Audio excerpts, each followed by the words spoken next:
Welcome to Navigating Net Zero, where we explore the challenges and opportunities of taking climate action in the real world. Each episode, your host Alexia Kelly sits down with leading climate change professionals and experts for honest conversations about what it means to make net zero a reality. Thanks for joining us. Let's dive in.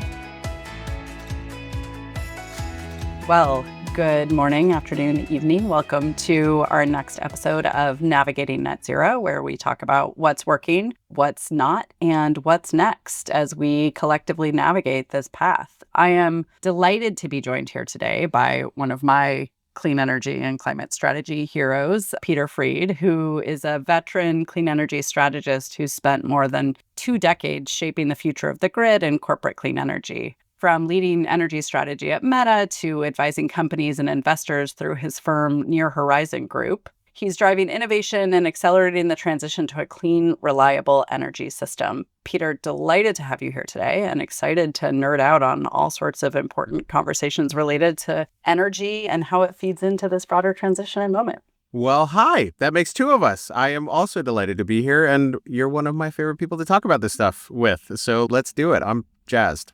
Awesome. Thanks so much for joining. So, Peter, tell me a little bit about your previous role and work helping big companies think strategically about how they decarbonize their operations and a little bit about how that landscape has changed from when you started this work now 15, 20 years ago to where we are today. Yeah. These days, I mostly talk about my Meta experience, but Alexia, you and I know each other well enough that I'm going to go even further back in time on this one because I think it's relevant. So I worked at a company called Terra Pass, and some of your listeners who are sort of deep sustainability people may have been familiar with this company, which started as one of the first retail carbon offset providers. This was like 2006, 2007, although the company got started even before that. And I mention this because there was a time way back when corporate sustainability, personal environmental responsibility was something that had like a real cultural moment, and a number of companies sort of sprung up around that. I worked at the company in the first sort of half of the years that I spent there as a carbon offset project developer. And so I've got a deep appreciation of what goes into developing emissions reduction projects and sort of many of the trade-offs that get made when you do this. And then the second half of the time that I was there helped build up a consulting business that was focused on helping companies to bring renewable energy into their operations. And so when I went to Meta, that was what I was doing. It was sort of the earliest days of corporate renewable energy. I started there in 2014 and spent 10 years there and did a lot of different things while I was there. But whether I was working on data centers or advanced clean energy or anything else, like there was sort of this through line of sustainability because it drove a lot of the decisions that we were making when you sort of got down to the boots on the ground level. And so in terms of the way that I think about this world, a lot of it is driven by those practical considerations. If you are a company that would like to do more as it relates to sustainability, how do you do that? What tools are available to you? What makes the most sense? What's economically efficient? All of these things. So it's a very, what we sometimes call the practitioner focused view. But at the end of the day, I just think of myself as a pragmatic environmentalist. What's the most impact that we can have given where any given company is or what the resourcing is? And of course, we all have our North Stars, but I'm just trying to do the most as possible with sort of the boots on the ground. Absolutely. And I think there's a number of things to touch on there. But I do, especially because of your background and expertise in the issues related to greenhouse gas accounting, want to spend some time in this episode really actually digging in there, because it's one of those things that for a long time, it used to be sort of a veteran small group of nerds fighting in a corner about what things that seemed very arcane and frankly not that connected to the real world. And I think over the course of the last 10 years, we've really seen that change because the greenhouse gas accounting rules are playing such a big role in shaping the types of investments that companies are making and how they're thinking about the places where they're going to be investing. Because particularly in a voluntary context, what you get to count really matters, right? It's the thing that's driving the action. And so balancing that is a challenge. So could you talk a little bit about, as you were thinking about energy strategy at Meta in your previous life, the rules were early, I think, then. And how did the kind of greenhouse gas accounting rules drive investment decisions for you guys as you were looking at the options available to you in any given grid or for any given data center? Yeah. So if you look back at the trajectory of corporate renewable energy procurement, 2011 was sort of the first big year. So both, I think Walmart maybe did the first purchase. Meta, which was Facebook at the time, actually set the first 100% renewable energy commitment of any company. It had no time limit on it. It was just like aspirationally, we would like to use 100% renewable energy. It wasn't even that clearly defined. And interestingly, I think you could argue that there was a very small sort of group of people somewhere in the world that were working on greenhouse gas protocol and knew that there was an influence of the protocol on some of that decision making, but for a really long time, like basically that sort of 2011 timeframe until probably 2020 at least, most companies were largely focused on volumetric matching through corporate commitment standards like RE100. I was just like, hey, we're going to look at volumetric annual matching. So basically, as many megawatt hours of electricity as you consume in a year, you would like to have a contract with some project somewhere that's putting an equivalent amount of megawatt hours onto the grid. And people set, maybe it was 25% or 50% or eventually 100%. That was sort of Meta's trajectory. I think it started at 25, then we went to 50. We skipped 75 and went to 100 for 2020. And, a bunch of companies had sort of similar commitments. Google was one of the very first to hit that target. I think they hit it back in like 2018, put out sort of the next step in that evolution, which we can come back to. But, the reason I mention this is actually the greenhouse gas accounting part of it, the how do you take megawatt hours and think about them in tons of emissions, was just not really on anybody's radar, or at least not on the radar of most people, even most of the people doing this kind of work. And by the way, that was mostly fine.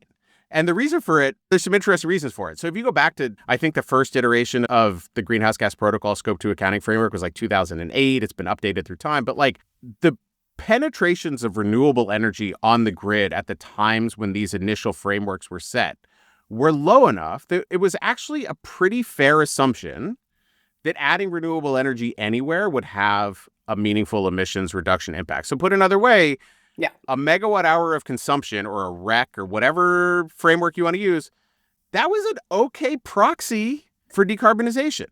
It's only because of our own success that we're now getting more and more renewable energy onto the grid to the point where, at least in some places, in some times of day, adding more renewable energy actually isn't moving the needle very much. And we can unpack that if you'd like, that we need to evolve our thinking to the next level, which is, okay, what were we actually after when we started doing this in the first place? It wasn't renewable energy for the benefit of renewable energy. It was renewable energy for the purposes of trying to decarbonize the electricity system. And we've now gotten to a place where we've been successful enough that we should maybe start thinking about some of this in terms of tons of CO2 abated, tons of CO2 removed, reduced, et cetera. And so that's, I would say, in that sort of earliest days, 2018, 2020 timeframe, people really started talking about what's next. How do we evolve what we've been doing? And it was still a pretty small group of companies and people that were talking about that, because actually, as it turns out, 100% renewable energy goals are incredibly difficult to hit, even in the old modality. In the more simplistic view, still very difficult to achieve. And so I think you alluded to this earlier, a lot of conversations were being driven in small groups of people with no secrecy. It was just the people that were interested in it. There weren't a lot of us. Right. And it's just sort of like, all right, like what comes next? How do we do it? What might that look like? And I think most companies, maybe there were 10 or 15 companies thinking about any of this. Most companies that had these commitments were still just plugging ahead, trying to meet the goals that they already had. And that was certainly true until 24 months ago. And I know we'll talk about some of what the last 2 years has been like, but the trajectory of the industry has largely been built around volumetric procurement, if you kind of look back over the last 15 years. Yeah, totally. So, Peter, I want to come back to something you touched on at the beginning of your discussion, which was really this idea of sort of setting targets, because I actually think this is worth spending a minute on. The role of voluntary targets and setting those big picture aspirational targets as something folks are working towards, even if they know they can't meet it, has been really, I think, instrumental in accelerating ambition and action across companies. But I think increasingly there's a sense of, well, should I be setting a target I can't meet? Especially given the kind of public press attention that you end up getting when you're missing targets? Or should we really be setting kind of low bar targets that we know we can meet so that we don't run the risk of those negative headlines saying, oh, we're missing targets? And I just want to get your view on that, because I think this is a real tension in our space, and we're seeing it play out in spades with net zero in a way that I frankly never even really imagined, where we went like straight to the end and said, okay, the only credible definition of net zero is roughly aligned to what the IPCC says the global economy needs to be at in 2050, which is that 90% reduction and avoided emissions, and then the 10% residual removals. And that then somehow got pulled forward and became the only acceptable definition and target expression for companies that were trying to set voluntary net zero targets. And so what I'm seeing in real time is a bunch of companies who set ambitious net zero targets, assuming they would have some flexibility, going, well, there's no way we can deliver that, certainly not on any kind of more ambitious timeline. So we're just going to push that target out. I would love to hear your views on, how do you think about this tension and balance between setting those really ambitious targets, encouraging companies to set those ambitious targets, but recognizing that you may not be able to get there in the real world? Yeah, such a good question. And it underpins so much, like, what is the point of voluntary markets is a question that I spend a lot of time thinking about. So let's actually go back in time, right? So let's think back to those Terra Pass years, sort of 2007, 2008, like companies really... Those were good years. They were good years. In some ways, I think there was a moment when there was a lot of interest in this because people perceived it as good brand value. I think there have always been a handful of companies, we'll talk about this too in a second, there's always been a handful of companies that philosophically really believe this. But in sort of that 2007, 2008 timeframe, there was like a lot of interest in developing brand perception around sort of green credentials. And you saw a lot of people kind of come into the space. I would also say that was peak greenwashing era. Frankly, I think there is not a lot of greenwashing that happens these days, with a few notable exceptions, but like not a lot of greenwashing that happens these days, in part because consumers, for the most part, just don't care about this stuff very much anymore. I'm sure people listening to this podcast care about this stuff, but like by and large, the public polling and all of these other things, it's not a consumer preference issue. So I think if you think way back in those days, people said a lot of big, ambitious things, in many cases without an intention of meeting those targets, in part for sort of the branding stuff. There's some greenwashing going on, et cetera. And then you move through the next, let's call it 5 years, and a lot of that voluntary stuff sort of implodes. Already consumer preference began to shift. Like it was very much like a flash in the pan moment in my view. And so I think what you ended up with was a smaller group of companies that were more committed to the idea. And those companies, for the most part, in my experience, set targets that they believed they could hit. So they cared a lot more about the fundamental environmental underpinning of what they were doing than they did about some big splashy thing that they knew that they were never going to hit. And this is where you saw like chief sustainability officers or wherever the sustainability professionals sat moving out of the marketing department into the operational part of the business, which was always like a good sign that a company is trying to do something.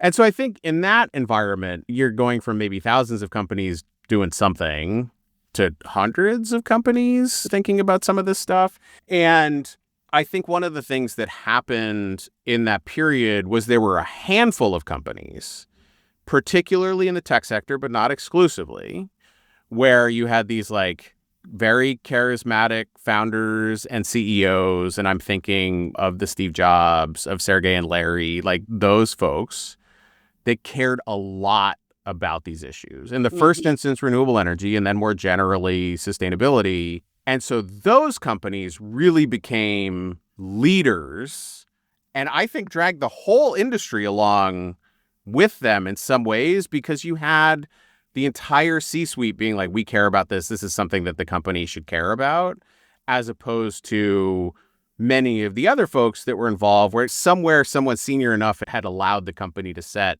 some target or another, but a modest target that they knew they could hit, like Facebook with a 25%, the first 25% renewable energy goal. Like that drove a lot of good transactional volume in the marketplace. And there was this aspirational 100% thing kind of hanging out there with no time horizon on it.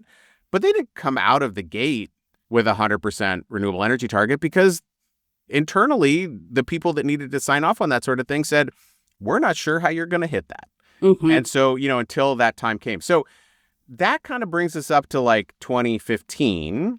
And then I think an interesting thing begins to happen between 2015, 2020, and then sort of now, which is more companies begin to make progress on renewable energy procurement. But for a lot of companies, for a long time, if they had a publicly facing sustainability goal, particularly if they weren't in manufacturing, renewable energy was often the top line publicly facing thing that they were doing on sustainability. Right. And then we moved into a world where people started talking about net zero. And actually, I don't know exactly when net zero sort of became ascendant.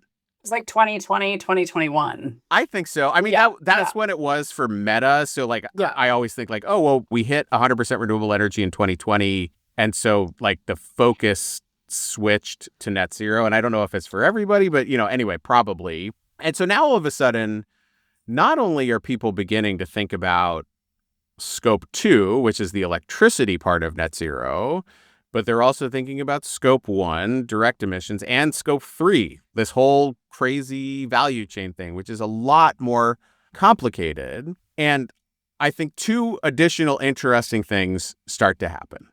One, we move back into an era where you have a ton of companies signing up for net zero targets, and we can talk about why that happened. But around that time, SBTI is getting like all of these companies signing up. And I believe, call me cynical, but I think of the thousands of companies that signed up to SBTI in that era, you could probably count on two hands the number that actually had a real strategy for how they were going to get there. Oh, if even. Yeah, right. Yeah. And as you and I have discussed countless times, usually in like very frantic tones, even the ones that had a strategy recognized that there were huge gaps. Like the tools literally didn't exist for meeting those targets. So we had this thing happening all of a sudden again. It was like being back in 2007, like lots of companies piling on to this idea. And I think some of that was the cultural moment, some of it was politics, a lot was being driven internationally and then came to the United States. Like all of these things started happening where you still had this like core group of folks that had just been marching along for a long time, setting up modest targets, knocking them down, a couple of real leaders kind of dragging everybody further.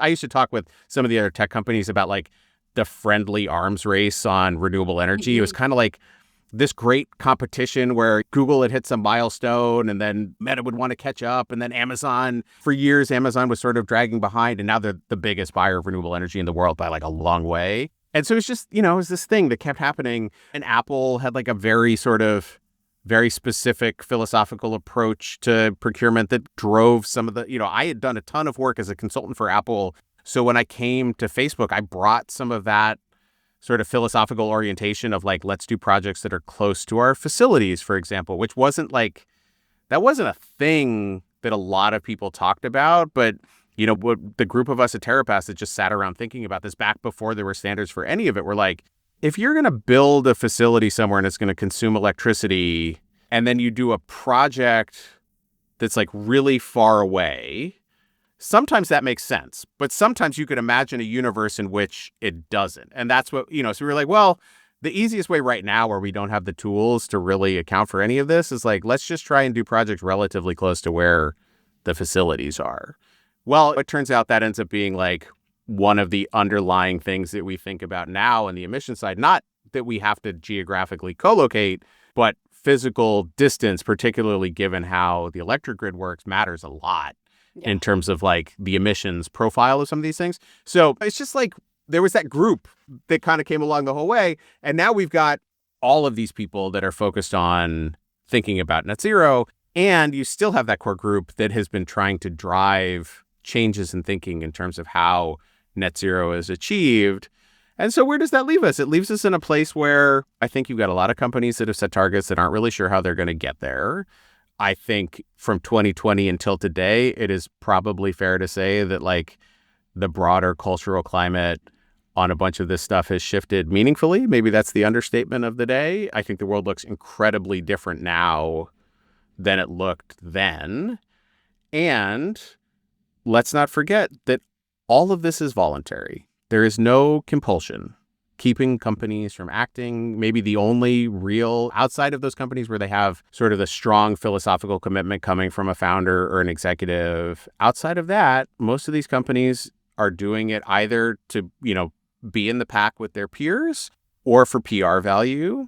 And if that begins to get undermined, it raises some concerns about the ongoing durability of these commitments. And so I think we're in a very different world now than we were even 2 or 3 years ago.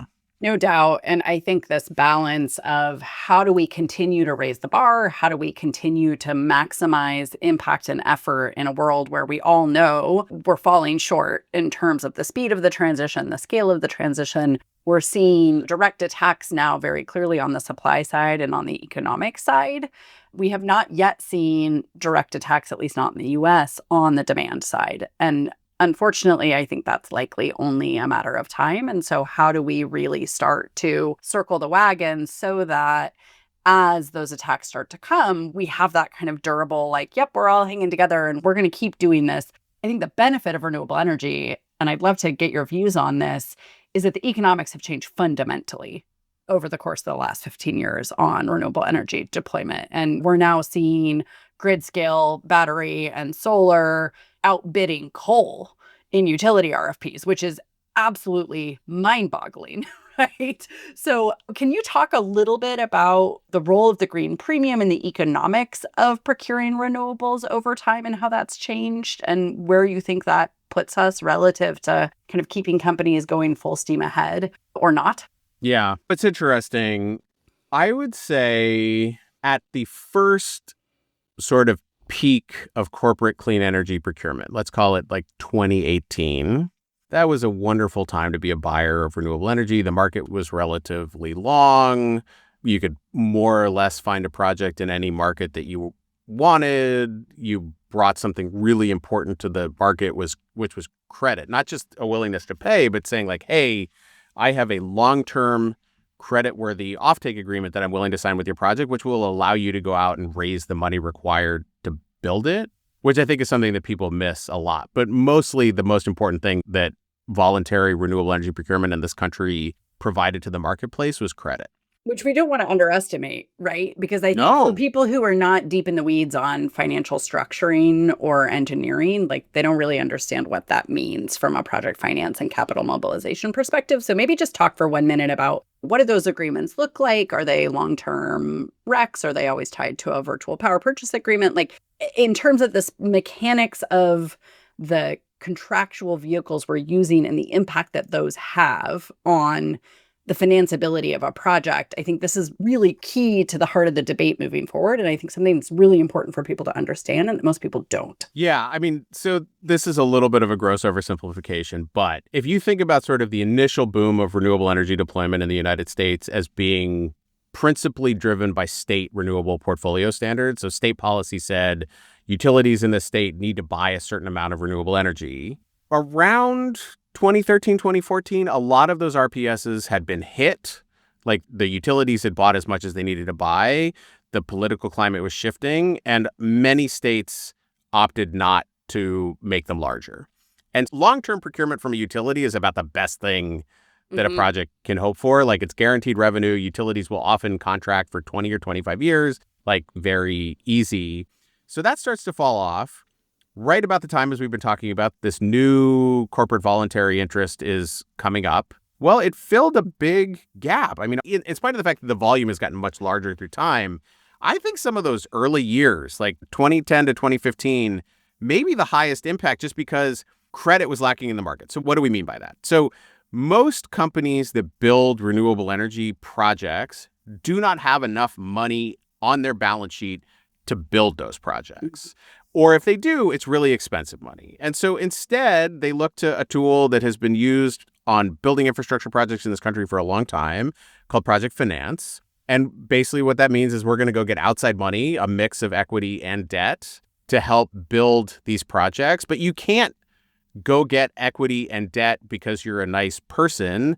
You need some sort of financial backstop on that. And so, if you want a mortgage on your house, well, your house itself is the security on that mortgage. If you stop paying, the bank can take that house. And so if you want to build a solar project, the people that are providing money to that project need to evaluate the quality of the underlying assets. So we call it non-recourse project financing. The only thing that the people that are providing you money to the project have available to them is the project assets themselves. And the value of those assets, a solar project that just sits there connected to the grid and maybe sells power at whatever the market price is, that's a very risky asset if you are a lender or someone that's providing equity to a project, because we don't know where power markets are going to go. They're volatile. They go up, they go down. We don't know what the long-term trajectory is. So it becomes much easier as someone that is providing money to projects to underwrite the risk associated with those projects if they have a long-term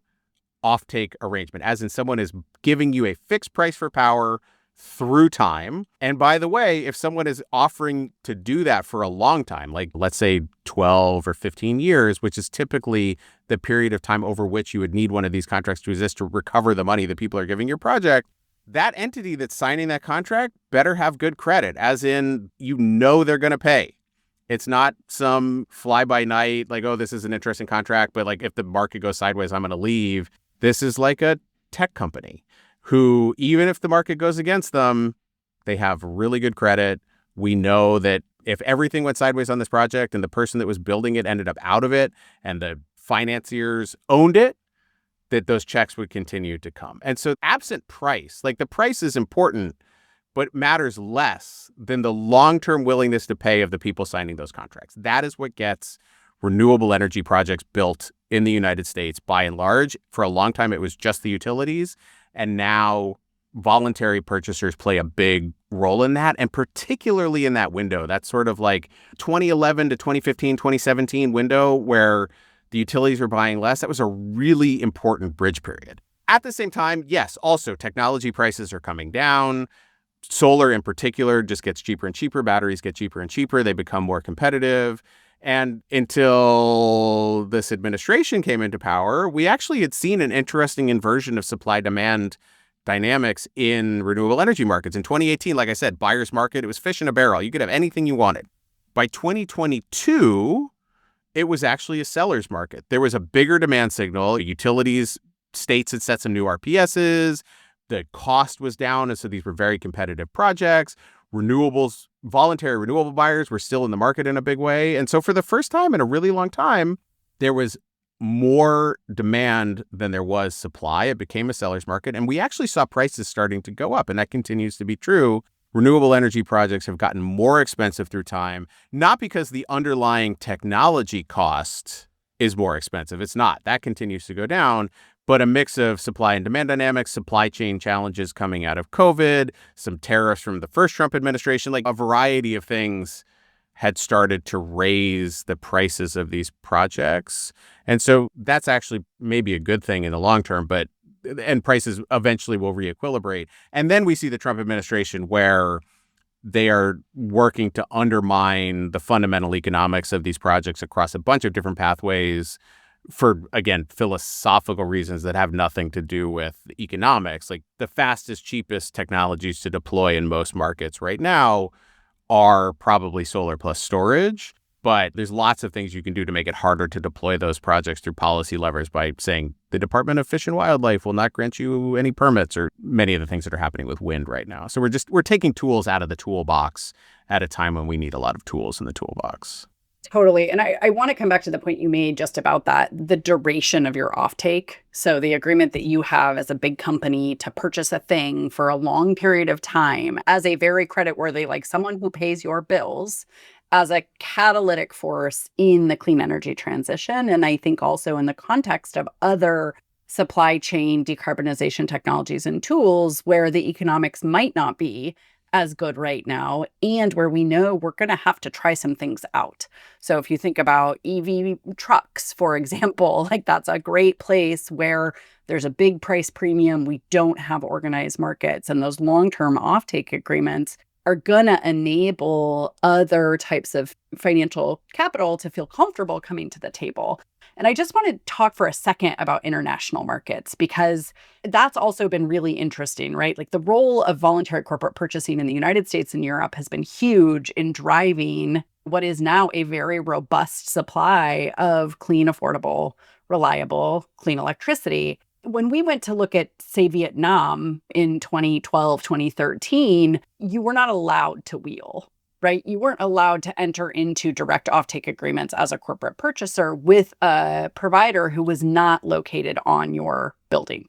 And that actually ended up taking like a decade of hard policy work to get that change so that we could start to leverage that kind of long-term offtake structure on a voluntary basis in those markets. And so sometimes I feel like in this conversation, there's a sense that like, oh, well, it's now least cost, least risk resource on all of these grids everywhere. And so obviously that translates to developing countries. And of course, that is not the case. So can you just say a few words about how you guys thought about international markets in the context of Meta's strategy and how that played into where you were investing in the type of work you did to build markets? Yeah. And I love that you chose Vietnam because I have a fun thought exercise that I'll still use, even though Vietnam, the market has been opened up to direct procurement. But, it's sort of talking about not only Meta, but where lots of companies have worked internationally. I think the desire has been in part from the perspective of taking credit for doing things and making claims to enable the types of direct procurement activities that mirror U.S. markets. And frankly, even European markets were sort of dragged a little bit closer to the way that we operate in U.S. markets. And since we have a minute here, I do think it's interesting. I think in some ways it is because U.S. markets were maybe lagging some of what was happening in other parts of the world in the timeframes that we were talking about, that the ability to procure energy directly, which is just a feature of the way energy markets in the United States are designed, ended up becoming this sort of emergent and dominant platform for corporate energy procurement. But I think some of that just had to do with like the vagaries of time and when things were happening. And so this is the thing on Vietnam that I find so interesting. And this is not at all to diminish the very hard work that has gone into allowing direct procurement in Vietnam, which I think will drive good amounts of renewable energy there. But it's not like Vietnam didn't have renewable energy ambitions before any of this came along. And they had a feed-in tariff. And so I think probably everyone listening to this knows what a feed-in tariff is. One of the questions that I used to ask, and frankly, I never got a satisfactory answer to it, was that from the perspective of impact, as in let's drive the most decarbonization in a market as we can as quickly as possible, might it not have been better to take all of the money that will eventually go into direct procurement in Vietnam or into lobbying and doing all of the other things that had to happen there and just give it to the government to increase the size of the feed-in tariff and do more projects in that way?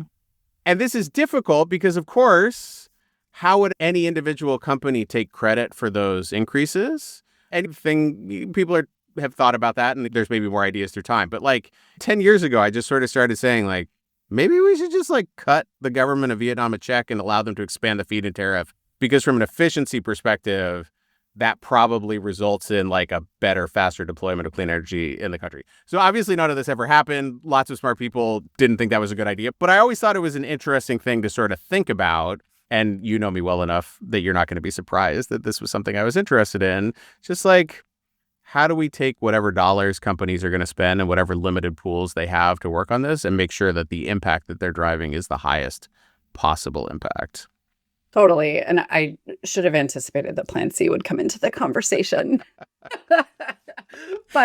And I actually think we should double click on it because it is worth exploring. And I am sympathetic to this idea, and we're talking about this a lot, is that I think a lot of the Scope 3 decarbonization theory has been very clearly structured around a downstream approach, right? Like you're going to look down your supply chain, you're going to map it all out, you're going to get great data, and then we're going to go through this intensively time and labor intensive process to do that really granular matching, right? To make sure that like if I have 5 tons of methane in my Scope 3 category 11, that I'm able to match it with an exactly matched co-located 5 tons of methane from a magical project that's going to appear next door. And that ends up being a lot of what we spend time in the setting and Scope 3 kind of accounting conversations, like digging into, is just that super granular matching. And I think what you're saying, and I think has a lot of merit, is wouldn't it just be more efficient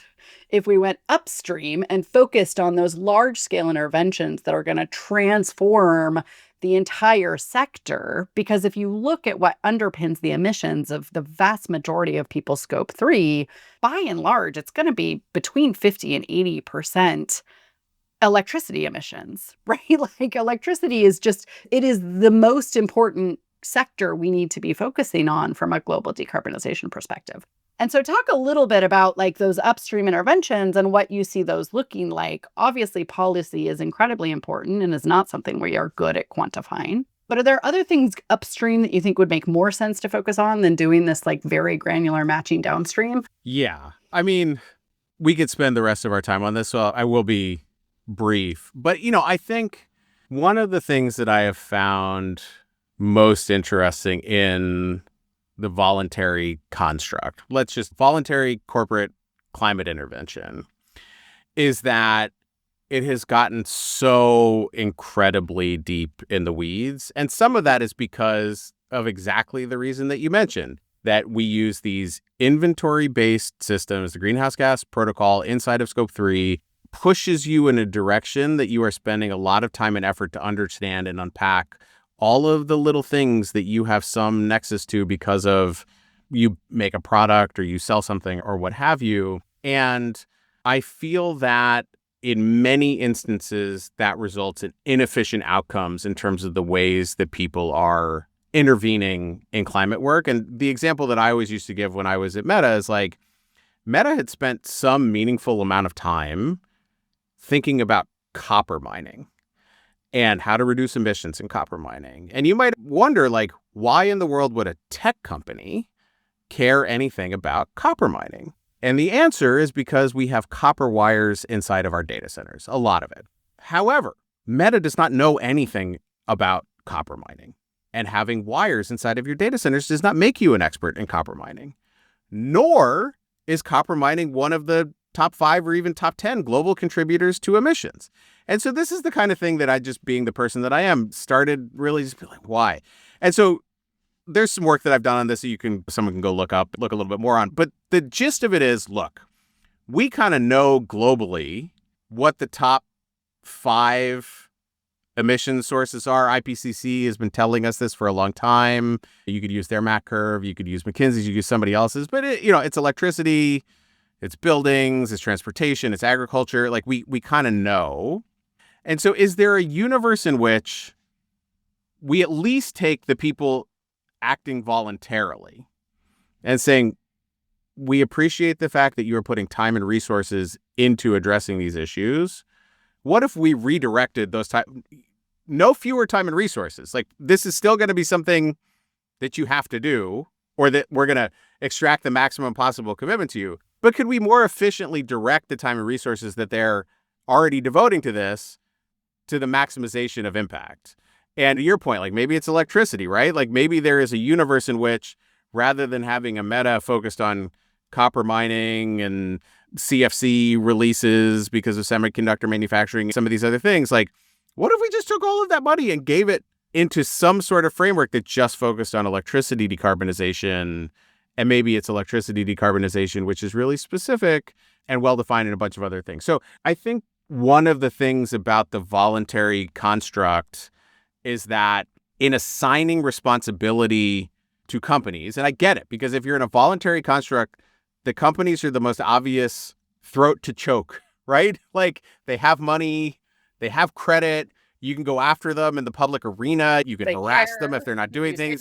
Some of them actually care about it. Yeah, exactly. Yeah. So like, okay, they're going to be one of the key participants in global decarbonization. And the only tool that has existed for a long time is this like greenhouse gas accounting inventory-based framework that leads you down all of these weird rabbit holes. And I guess the way, like the original thought, going back to that Vietnam thought exercise, but like evolving it a little bit, it would just say, look, let's just imagine that all of the money that companies are currently spending on this got put into a giant pot.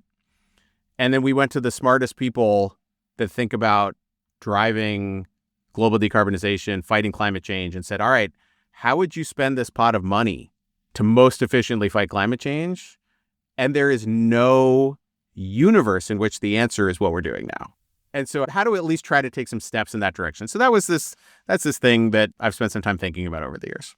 Yeah, absolutely. And I think this is a good moment for us to take a step back, as I still believe that we have to be able to measure the efficacy of the things that we're doing from a mitigation perspective, right? So regardless of the, I would say, end kind of target structure and incentive system, you still need to be able to understand, is the thing we're doing working? And in my mind, it's one of the reasons why I've refused to give up on carbon market and greenhouse gas accounting structures generally, is because I think it's something we have to figure out how to do, and we have to figure out how to do it in a way that helps us directionally understand, are the things we're doing meaningful, material, and making a difference?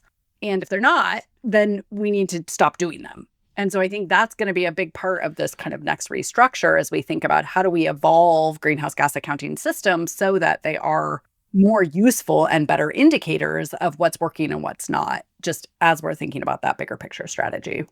Yeah, 100%. And actually, like, good connection back to this conversation about electricity, because we went from a universe in which we just said, hey, a REC is a decent proxy for decarbonization because there isn't a lot of renewables onto the grid, to now the grid looks different and we have to think about emissions more. And so I've spent a bunch of time working on this concept that sometimes gets called emissionality, that sometimes gets called carbon matching.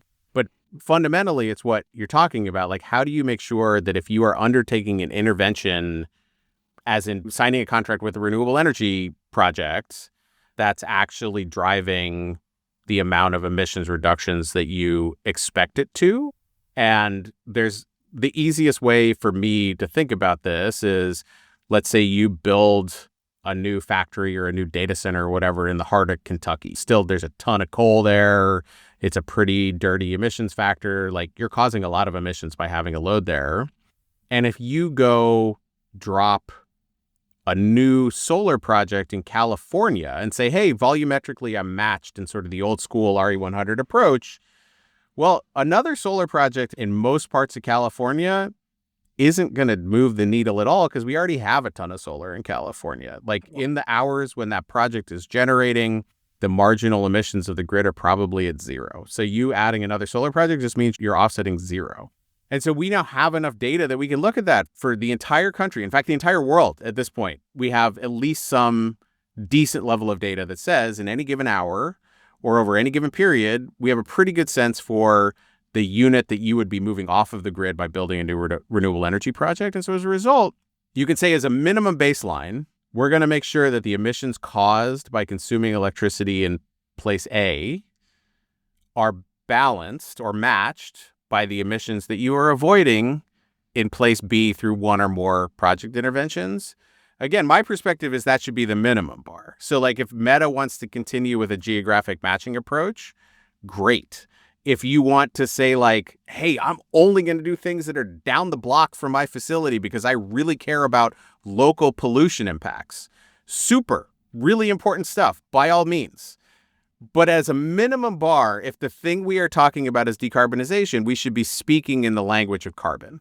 And so that is one of the things that I think is really important. To your point, like, if we aren't understanding, being able to measure and evaluate the impacts of our interventions, how do we know whether our interventions are working? And that's true for an individual contract or making a jurisdictional project, or frankly, even the Plan C thing, like however you're thinking about it, at whatever level of abstraction you want to look, if you don't know you're making a difference, then you better figure that out before you keep throwing money at something. Like, it doesn't make sense. And I would say that's a big part of the, as you alluded to, sort of the compromise that we struck when GHGP first assigned that 0 to RECs. And the first assumption was that most new renewables, or renewables generally, were additional because the clean energy was so much more expensive than what was on the grid at the time. And that there was an emission mitigation impact from kind of every new megawatt. And both of those things, I would say, were pretty fair assumptions in 2010. Oh, for sure. That was a reasonable policy to set at the time.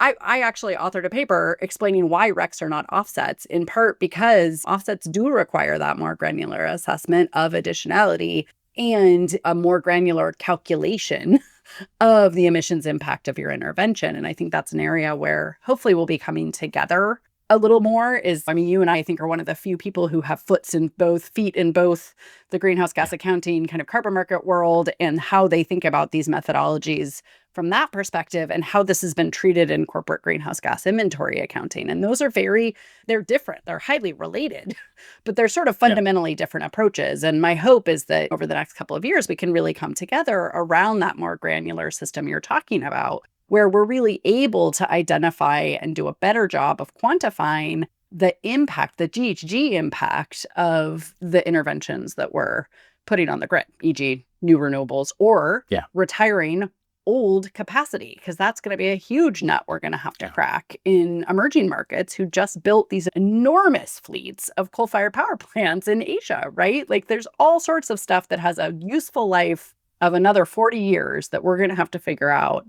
What do we do with it, and how do we take it off the grid in a way that doesn't crash their economy and bankrupt their state-owned utilities? And so I think that whole conversation is one that we need to have, and we need to have in a more structured way, and hopefully in a way that's a little more focused on what is our shared end objective, not who's right and who can shout the loudest, because that's what a lot of it has felt like.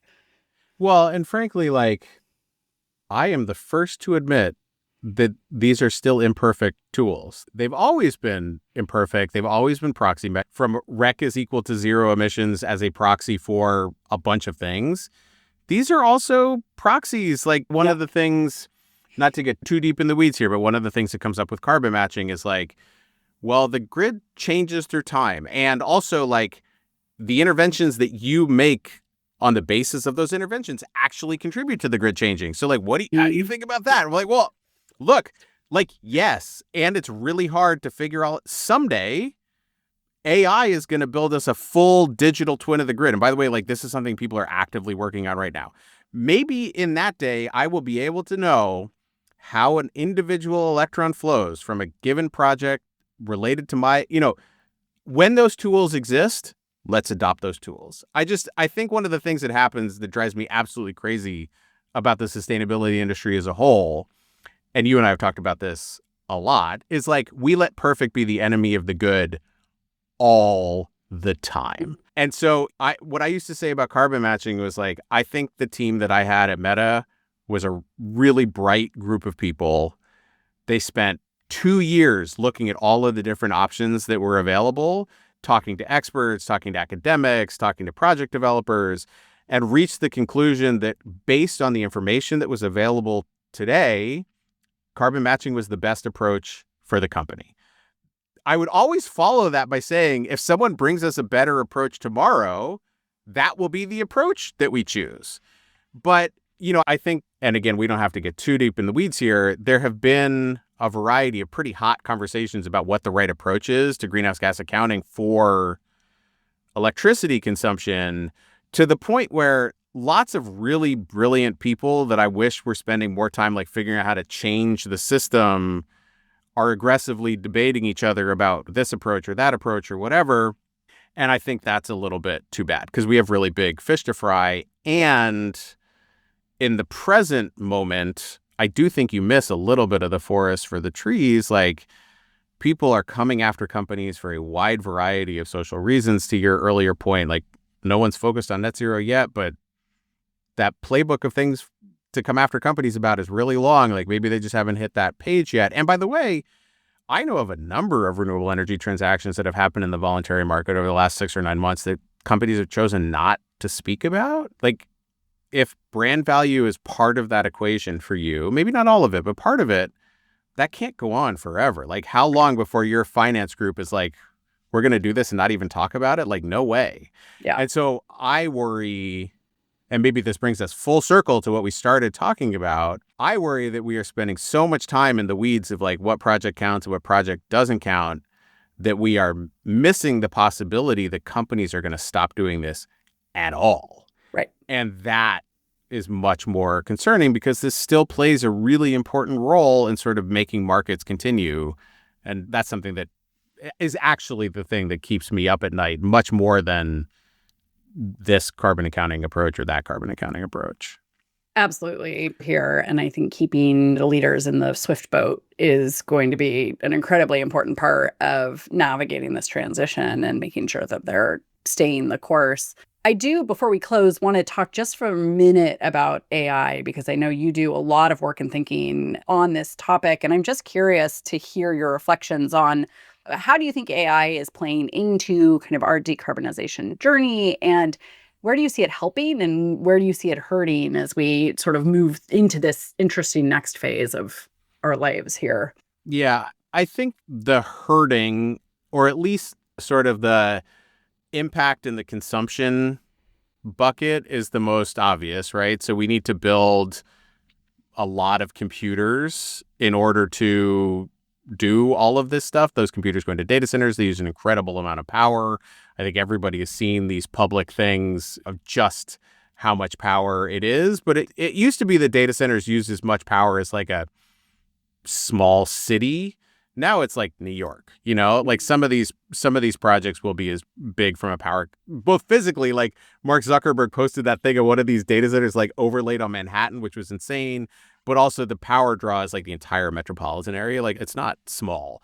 And so that is definitively going to result in the addition of new fossil-fired power generation. There's a lot of other really cool stuff that we can do, clean generating technologies, using the grid we have more efficiently, battery storage, there's stuff. But for sure, we're going to build a bunch of new gas-fired power generation as well. So that's the yeah. And we might turn some coal plants back on, I'm hearing. Yeah, or at least keep stuff that was going to retire. Yeah, exactly. Continuing to operate, especially when you have an administration that would like to see that happen.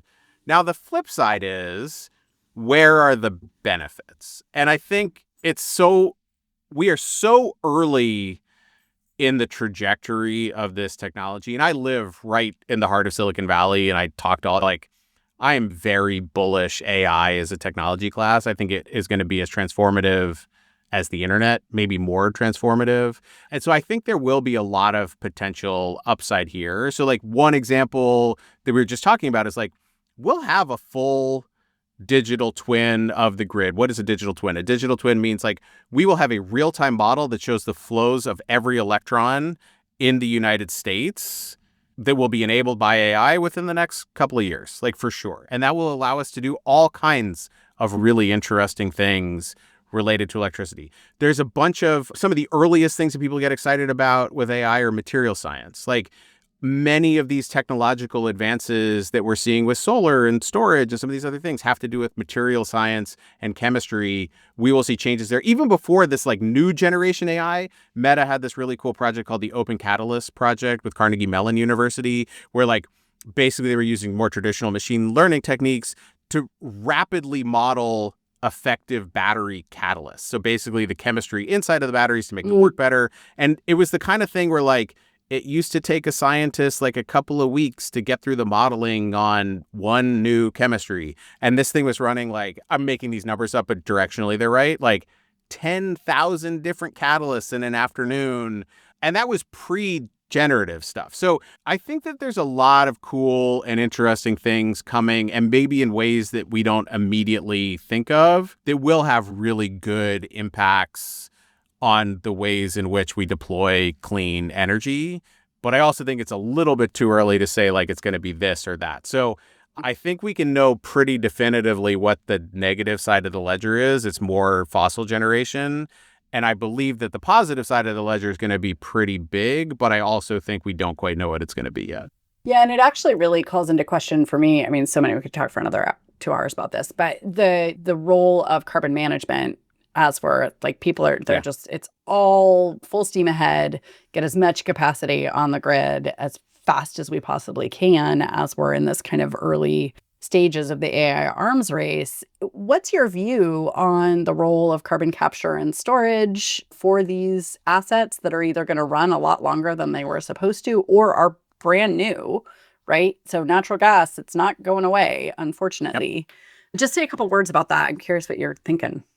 Yeah, as an individual who cares a lot about climate, I don't know how you move through the current era without taking CCS seriously. And that also means, and if we'd had this conversation 5 years ago, I would have been like, no way. But it means that you're going to have to deal with companies like Exxon in a serious way, because while there are plenty of things that Exxon does that are really abhorrent from the perspective of climate, they are also the best at executing on carbon capture and storage technology, and they have a lot of infrastructure to deal with it. Yep. And so I think for folks that would rather just close their eyes and have all of this go away, like, it's not going to. And so point source carbon capture and power generation is way cheaper than DAC and some of these other things. Like, we have to take it seriously. And if we're going to take it seriously, that means working with companies that know what they're doing. Exxon's not the only one. There's others too. But, I think just realistically, that is the world that we live in. And the next couple of years are going to be full of a bunch of different compromises.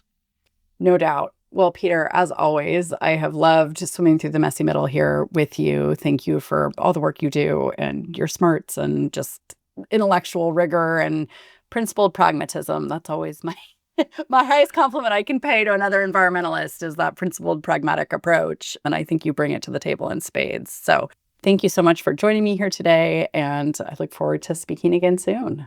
As ever, a deeply enjoyable conversation. Thank you for having me. That's it for this episode of Navigating Net Zero. If you enjoyed the conversation, be sure to follow or subscribe, and help us spread the word by sharing this episode with your friends and colleagues. Thank you for listening. Until next time, be well and keep up the great work.